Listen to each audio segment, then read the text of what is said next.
Hi guys, welcome to this channel. So guys, Nikki have finally responded to his ex-husband Jamie with a very long write-up.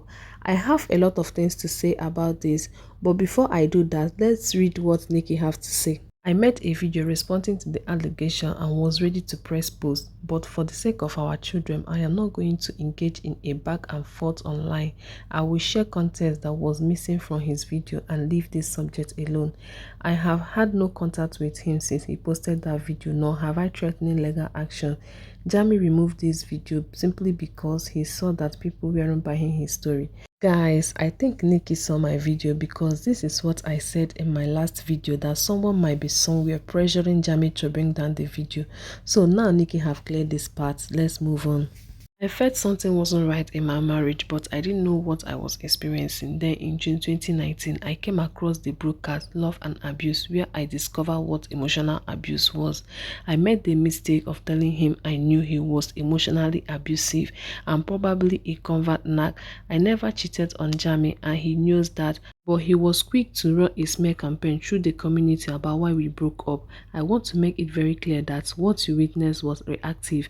The clips you saw were carefully edited and didn't show what led to me smacking the phone out of his hands. Never have I punched this man or thrown heavy objects at him during our disagreements. I came to collect some clothes and wanted to have a conversation. He kept calling me a slut and to get out of his house. I then requested that he drop the girl at the supermarket car park for changeover, and he says he would rather do it at the police station. This wasn't court ordered. At this point, I am highly upset because why would you want to inflict that trauma on our daughters having changeover with their parents at a police station every week? He just wanted to manipulate their minds and paint the picture that mom was so dangerous and dad needed protection. I smacked the camera out of his hands because I was in a valuable moment and didn't want to be recorded. This was a pattern where he constantly violated me by filming me without consent. It started early at 18. Then when I gave birth, he posted my very personal birth vlogs without giving me time to emotionally recover. I remember begging him to give me time with our new baby before we share her with the world, but he told me to stop sabotaging the channel. When the camera was rolling, Jamie was very sweet to me, but behind the lens, he was highly critical. My body after childbirth quickly became a main topic, and he expressed me needing to hit the gym 3 weeks postpartum with Eva. He would repeatedly comment on my stretch mark and loose skin, asking why I couldn't just snap back. He blamed me for absolutely everything. Nothing I could do was right, and I was at fault for anything that went wrong in his life. Shortly after that encounter, he tried to get a restraining order on me. Not only did he put himself down as a protected person, but also our 2 young daughters. If he was successful in obtaining that, I could not come within 200 miles of them. His mother enabled his behavior and signed as a witness that she saw me beating him in front of the children, the clip you saw of me smacking the phone, and they took this evidence to court. I put a counter complaint on him and it was up to the judge to decide. He knows there's nothing I love more than our daughters, so he used that footage to silence me. We never went before a judge. Instead, he had his lawyer present an undertaking which conveniently included that the children could continue being filmed for YouTube. It also included that we couldn't mention one another or our relationship online for 12 months. We both signed it because I had no intention of making this public and didn't want to raise the chance of not seeing our girls. He has been free to speak on this since 2020. I never kept him from seeing the kids. I say you can see them whenever you want. All I ask is that he stop exploiting them. I saw how it affected me in the marriage, and I didn't want our kids to suffer the same confusion because that was totally different when the camera were on. In 2020, Jamie messaged my sister and was trying to get me back once he saw his views were still low despite using the kids for the majority of his content. I had already filed for divorce, but he wanted me to change my mind. He came to my parents' house, we went for a walk, and he told me he wanted his family back. I said no. Our divorce was finalized in December of 2020. Since then, I have been negotiating their online presence and managed to get it down to 1 video a week featuring the kids. This was across all platforms including YouTube, TikTok and Instagram. I worked very hard to lower their online presence because I saw how it affects them.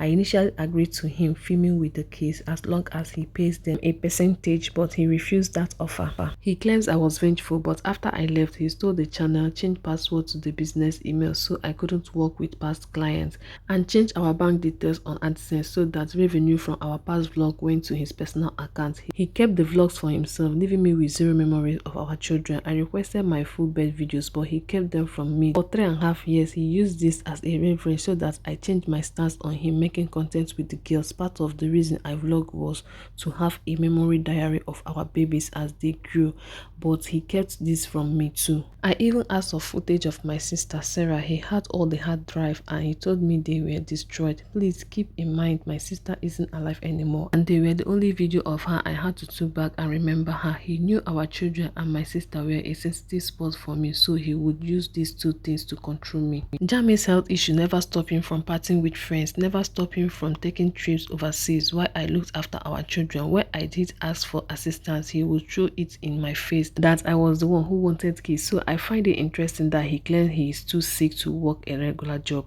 I even gave him idea on what he could film. I told him he could make video or editing content as a great editor or work a traditional job. I am not limiting his capacity to earn. I simply put my foot down and said, don't exploit our children for monetary gain like he did with me. Jami kept dragging me back to court and writing complaints to my lawyers constantly. The legal fees he incurred were self-inflicted. His 40th birthday. On Jami's birthday, the girls had school. They mentioned that Dad was going to Sydney for his birthday. He was aware she had a dental emergency, so I took the next available appointment, which happened to fall on Friday. I offered for him to take them instead as it was an emergency, and he said he would rather take them out for ice cream so he doesn't miss his flight. The appointment was at 5 p.m. I picked the girls up from the local ice cream place at 4:40 and we went to our appointment. Jami then left for the airport at 5 p.m. to catch a flight to Sydney. The dad play group. At this point of co-parenting, I had reached my tolerance and wanted minimal in-person contact with him for the sake of Eva and Zoe. He would always have his phone out trying to bite a disagreement with me because I didn't want them being used in content. I asked him to put Zoe in school on a Wednesday so I could completely avoid contact with him. One parent dropped them off and the other one picked them up. This seemed like a great solution, but of course he would fault me on this too. Had there been work obligation restricting him from changing his schedule, I would completely understand, but there wasn't. He had only been to this play group one time. He could have made other arrangements for the sake of healthy co-parenting. Disney. I had to tell legal action for my girls to even attend school at their ages. In Australia, you start school at 5 or 6 depending on how early in the year you were born. Jami wanted them to delay another year so he can milk them for views while they were in his care. I said no.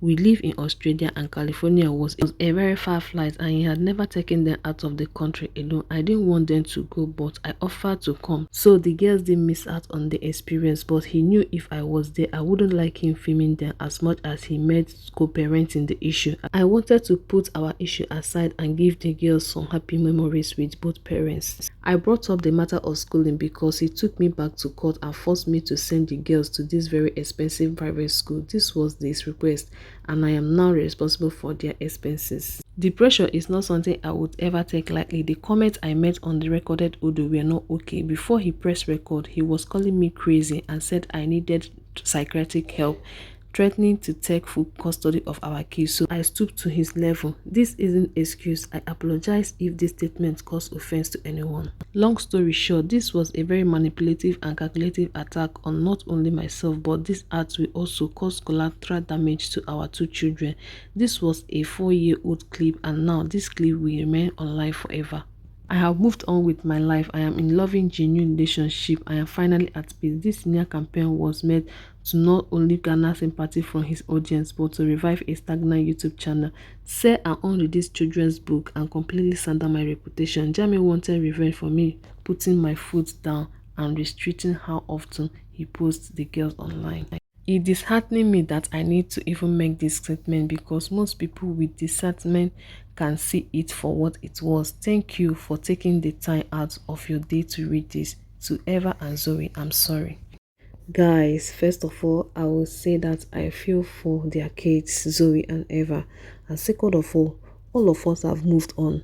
When this thing happened, they said they don't want to talk about it. And everybody respected that. So why sudden change? At this point, I will say that both of them are not matured enough to handle this. Let me know what you think in the comment section. I pray for a healthy co-parenting.